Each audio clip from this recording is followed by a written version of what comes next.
तो स्वागत है आप सभी का मेरे यूट्यूब चैनल पर। आशा करता हूँ दोस्तों आपकी आगामी एग्ज़ाम्स के लिए तैयारियां अच्छी चल रही होंगी। ठीक है, तो दोस्तों हिंदी का मैं आज चैप्टर नंबर 2 के एमसीक्यू ले आया हूँ। ये आपके स्वर व्यंजनों का वर्गीकरण से एमसीक्यू है। इससे पहले मैं चैप्टर नंबर फर्स्ट जो है भाषा के एमसीक्यू मैं ला चुका हूँ। ये आपके स्वर और व्यंजनों का वर्गीकरण के एमसीक्यू है चैप्टर नंबर 2। इससे पहले की वीडियो मैंने प्ले लिस्ट में डाली है एमसीक्यू की हिंदी की, तो आप प्ले लिस्ट में जाके उसको विजिट कर सकते हैं। ठीक है, तो आज हम स्वर और व्यंजन का वर्गीकरण के जो एमसीक्यू है उनको सॉल्व करेंगे। तो सबसे पहला इसमें पहला क्वेश्चन है कि भाषा की सबसे छोटी इकाई है। तो भाषा की जो सबसे छोटी इकाई होती है वो आपकी वर्ण हो जाती है। ठीक है, भाषा की सबसे छोटी इकाई आपकी वर्ण हो जाती है। अगला क्वेश्चन, अगला आपका प्रश्न है कि हिंदी भाषा में वे कौन सी ध्वनियाँ हैं जो स्वतंत्र रूप से बोली या लिखी जा सकती हैं। तो जो आपके स्वर होते हैं वो स्वतंत्र रूप से बोले और लिखे जा सकते हैं। ठीक है, अगला क्वेश्चन है कि संयुक्त वर्णों को छोड़कर हिंदी में मूल वर्णों की संख्या कितनी है। तो ये आपकी 48 है। ठीक है, संयुक्त वर्णों को छोड़कर हिंदी में मूल वर्णों की संख्या जो है 48 है। अगला है स्वर कहते हैं, तो स्वर किसे कहते हैं। तो जिनका उच्चारण बिना अवरोध अथवा बिना विघ्न अथवा बाधा के होता है उनको आप स्वर कहते हैं। अगला आपका क्वेश्चन है कि निम्नलिखित में से अग्र स्वर नहीं है। तो जो अग्र स्वर आपका नहीं है वो आपका अ हो जाएगा। ठीक है, अगला आपका क्वेश्चन है कि हिंदी में स्वरों की संख्या कितनी है, कितने प्रकार हैं हिंदी में। ठीक है, जो स्वरों के प्रकार हैं वो कितने हैं। तो जो आपके स्वरों के प्रकार हैं वो आपके 3 प्रकार के स्वर होते हैं हिंदी में। अगला क्वेश्चन है कि हिंदी वर्णमाला में अंग और अह क्या है। तो अंग और अह जो आपका है वो आपका अयुग्मवाह हो जाता है। अगला प्रश्न है आपका कि जिनके उच्चारण में दीर्घ स्वर से भी अधिक समय लगता है उनको क्या कहते हैं। तो जिनके उच्चारण में आपका दीर्घ से भी अधिक समय लगता है उनको आप प्लुत स्वर कहते हैं। ठीक है, जैसे प्लुत स्वरों को हम यूज़ कहाँ करते हैं, जैसे आपने देखा होगा आपके गांव में रामलीला वगैरह होती होगी, तो जब उसमें संवाद होता है, जब कोई या फिर जब आप अपने मित्र को बोलते हो, जैसे सपोज़ किसी का नाम रमन है, तो आप चिल्ला के बोलते हो रमन, तो ठीक है, तो जो आप म की आवृत्ति निकलती है यही आपके प्लुत स्वर में गिने जाते हैं। बढ़ते हैं आपके अगले क्वेश्चन। अगला आपका प्रश्न है दोस्तों कि निम्नलिखित में से कौन स्वर नहीं है। तो जो आपका यों होगा ये आपका स्वर नहीं होगा क्योंकि आपका व्यंजन में काउंट हो जाएगा। अगला क्वेश्चन है कि उच्चारण के समय जीभ की स्थिति के अनुसार स्वरों के कितने भेद हैं। तो आपके 3 भेद हो जाते हैं जीभ की स्थिति के आधार पर, अग्र स्वर, मध्य स्वर और पश्च स्वर। अगला क्वेश्चन है कि वे ध्वनियाँ जो स्वरों की सहायता के बिना उच्चारित नहीं हो सकती हैं क्या कहलाती हैं। तो वे ध्वनियाँ आपकी व्यंजन कहलाती हैं। ठीक है, अगला आपका प्रश्न है कि निम्नलिखित में से एक स्पर्श व्यंजन है। तो आपका जो छ होगा वो आपका एक स्पर्श व्यंजन हो जाएगा। अगला क्वेश्चन है कि हिंदी वर्णमाला के अंतिम पंचमाक्षरों का उच्चारण स्थान है। तो आपका अंतिम पंचमाक्षर जो है उनका उच्चारण स्थान आपका अनुनासिक हो जाता है।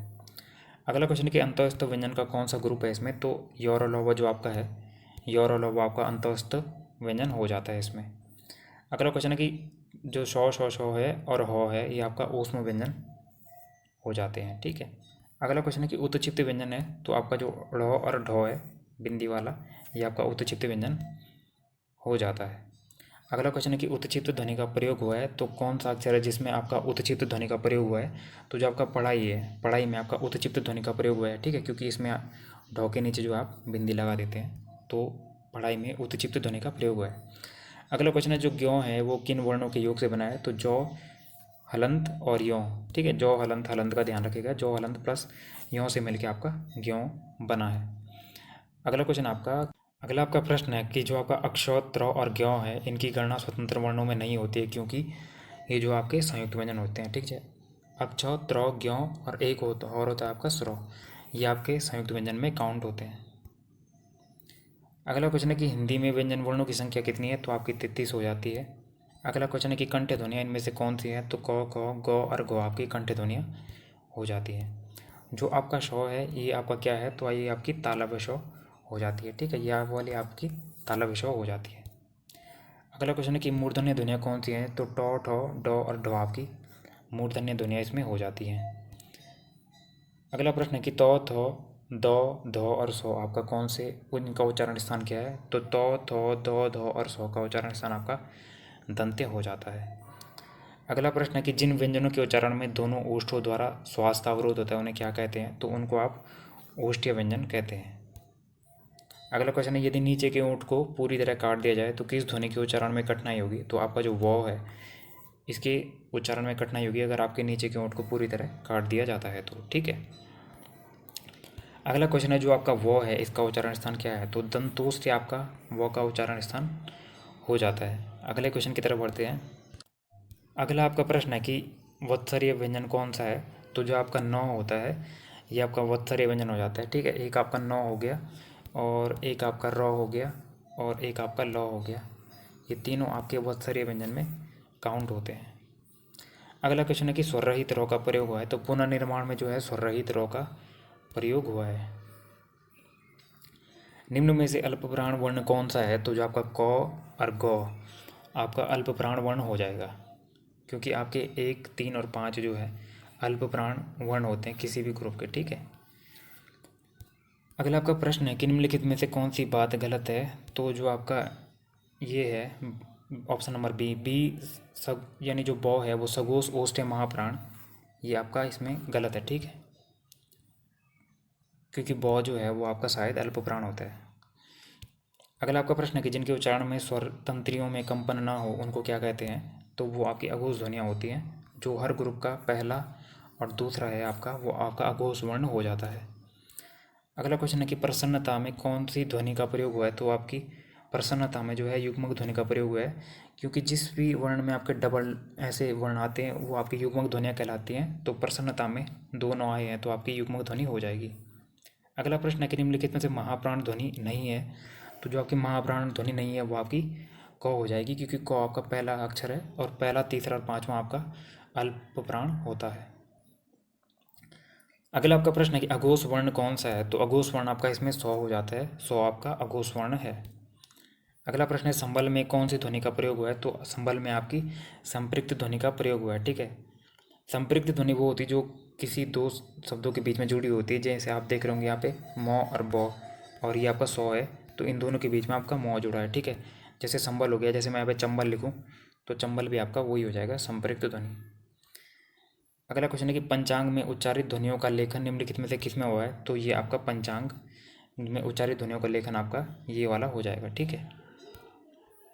द्वित्व ध्वनि का प्रयोग किस में नहीं हुआ है? तो आपका वल्गा में द्वित्व ध्वनि का प्रयोग नहीं हुआ है। इसके अलावा जो आपका सच्चा है इसमें द्वितीय ध्वनि का प्रयोग हुआ है, क्योंकि इसमें 2 चौ आए हैं। कुत्ता में आपके 2 तो आ जाते हैं, इसमें द्वितीय ध्वनि है। और बग्गा में आपके 2 गौ हैं तो इसमें भी आपकी द्वितीय ध्वनि हो जाती है। वल्गा में द्वितीय ध्वनि नहीं होती है, नहीं है मतलब इसमें। हिंदी शब्दकोश में जो आपका अक्षौ है इसका क्रम किसके बाद आता है? तो आपका क के बाद अक्षौ का क्रम आता है, क्योंकि आप जब अक्षौ को तोड़ेंगे तो आप क हलंत प्लस अक्षौ में इसको तोड़ेंगे, ठीक है। तो क के बाद आपका अक्षौ का क्रम आ जाता है। अगला क्वेश्चन आपका कि अगला आपका प्रश्न है कि जो शब्दकोश में श्रद्धा शब्द किस शब्द के बाद आएगा? तो आपका जो श्रमिक शब्द है इसके बाद आपका श्रद्धा का क्रम आएगा शब्दकोश में, ठीक है। वैसे इस टाइप का क्वेश्चन इस बार ज़्यादा देखने को मिला नहीं, तो चांसेस कम है, लेकिन आएंगे तो आप इसको फिर भी मैनेज कर लेना। निम्न में से कौन सा शब्दकोश में सबसे बाद में आएगा? तो इसका आपका ह्रास हो जाएगा। ह्रास जो आपका शब्द है वो शब्दकोश में सबसे बाद में आएगा। अगला आपका प्रश्न है कि निम्नलिखित में से कौन सा शब्द शब्दकोश में सबसे पहले आएगा? तो जो आपका अंकुर हो जाएगा वो आपका शब्दकोश में सबसे पहले आएगा, ठीक है। अगला आपका प्रश्न है कि इनमें से कौन सा युग्म अघोष ध्वनि है? तो जो आपका पौ फ हो जाता है, पौ फ आपका अघोष ध्वनि हो जाता है। अगला क्वेश्चन है कि हिंदी वर्णमाला में कुल कितने वर्ण हैं? तो कुल आपके 52 वर्ण हिंदी वर्णमाला में हो जाते हैं। अब आपको सूची सुमेलित करनी है, ठीक है। सूची आपको सुमेलित करनी है, तो इसका आंसर आपका बी हो जाएगा, यानी जो ए है, ए का आपका ये हो जाएगा तालव्य, और बी का आपका फर्स्ट हो जाएगा अंतस्थ और अलावा, सी का आपका 4 हो जाएगा दंत्य, और डी का आपका 3rd हो जाएगा मूर्धन्य। अगला क्वेश्चन आपका कि ध्वनि की लघुत्तम इकाई क्या होती है? तो आपकी भाषा जो है ध्वनि की लघुत्तम इकाई होती है। अगला आपका प्रश्न है कि जो लघुत्तम वाग ध्वनि है उसको क्या कहते हैं? तो लघुत्तम वाग ध्वनि को हम वर्ण कहते हैं, ठीक है। अगला क्वेश्चन है कि हिंदी में वर्ण कितने प्रकार के होते हैं? तो आपके 2 प्रकार के वर्ण आपके हिंदी में हो जाते हैं। अगला प्रश्न है कि वर्णमाला में मात्रा का अर्थ है। तो वर्ण के उच्चारण में लगने वाला जो आपका समय होता है उसी को हम वर्णमाला में मात्रा का अर्थ, यानी मात्रा का अर्थ यही होता है। वर्णमाला के उच्चारण में लगने वाला, वर्ण के उच्चारण में लगने वाला को जो समय होता है वो आपकी मात्रा कहलाती है। अगला आपका प्रश्न है दोस्तों कि निम्नलिखित में से जो अयोगवा है, अयोगवा किसे कहते हैं? तो आपका जो विसर्ग होता है, विसर्ग को ही आप अयोगवा कहते हैं, ठीक है। अगला क्वेश्चन है कि विसर्ग का उच्चारण किसकी तरह होता है? जो आपका हौ होता है, हौ की तरह ही आप विसर्ग का उच्चारण करते हैं। अगला आपका प्रश्न है कि बिना अवरोध के उच्चारित होने वाले वर्ण कहलाते हैं। तो जो आपके स्वर होते हैं, तो स्वर आपके बिना अवरोध के उच्चारित होने वाले वर्ण होते हैं, ठीक है, जबकि आपका व्यंजन में आपका अवरोध होता है। अगला क्वेश्चन है कि व्यंजन की परिभाषा है। तो जो स्वर की सहायता से बोले जाने वाले आपके वर्ण होते हैं उनको ही हम व्यंजन कहते हैं, जिनकी संख्या आपकी 33 होती है, ठीक है। अगला आपका प्रश्न है कि जो य र ल व है वो किस प्रकार की ध्वनि है? तो य र ल व जो आपकी ध्वनियाँ हो जाती हैं ये आपकी अंतःस्थ हो जाती हैं, य र ल व, ठीक है। कमेंट बॉक्स में आप बताइए कि जो स्पर्श ध्वनियाँ वो कौन सी है और ऊष्म ध्वनियाँ कौन सी हैं, ठीक है। और अयुग्वाह भी बता सकते हैं, तो अयुग्वाह भी आप बता दीजिएगा। अगला क्वेश्चन है कि इनमें से ऊष्म व्यंजन कौन सा है? तो जो आपका स हो जाएगा, ये आपका ऊष्म व्यंजन हो जाएंगे चारों, ठीक है। अगला क्वेश्चन है कि महाप्राण वर्ण का अर्थ क्या है? तो जो आपका वहाँ महाप्राण वर्ण होता है, जिनके उच्चारण में श्वास अधिक समय तक लगे उनको आप महाप्राण कहते हैं, ठीक है। अगला आपका प्रश्न है कि इनमें से ओष्ठ वर्ण है। तो जो आपका उ हो जाता है वो आपका ओष्ठ वर्ण हो जाता है। ई आपका तालव्य हो जाता है, ठीक है। और ए आई आपका हो जाता है कंठोष्ठ। जो आपका ई वर्ण है वो आपका तालव्य वर्ण हो जाता है। किस प्रकार का वर्ण है ई? तो आपका ई आपका तालव्य वर्ण हो जाता है। अगला क्वेश्चन आपका कि जो आ है वो आपका कौन सा वर्ण है? तो जो आपका आ हो जाता है वो आपका अनुनासिक वर्ण हो जाता है। अगला और आज का लास्ट क्वेश्चन है हिंदी के सेशन का कि अर्थ परिवर्तन की दिशाओं की संख्या कितनी है? तो अर्थ परिवर्तन की दिशाओं की संख्या आपकी 3 हो जाती है, ठीक है। तो चैप्टर नंबर 2 के एमसीक्यू आपके हो गए हैं कंप्लीट, 61 एमसीक्यू थे इसमें। नेक्स्ट वीडियो इसकी कल आएगी जिसमें आपके तत्सम तद्भव से रिलेटेड क्वेश्चन होंगे। तत्सम तद्भव, देशज विदेशज, रूढ़ यौगिक योग रूढ़, एकार्थी अनेकार्थी विपरीतार्थी जो चैप्टर है उसके क्वेश्चन कल आएंगे, ठीक है। चैनल को सब्सक्राइब कीजिएगा अगर आपको कंटेंट अच्छा लगा हो। आपके एमसीक्यू लाए जाएंगे हिंदी के। मिलते हैं नेक्स्ट वीडियो में। Thank you. अपनी तैयारी को जारी रखिए।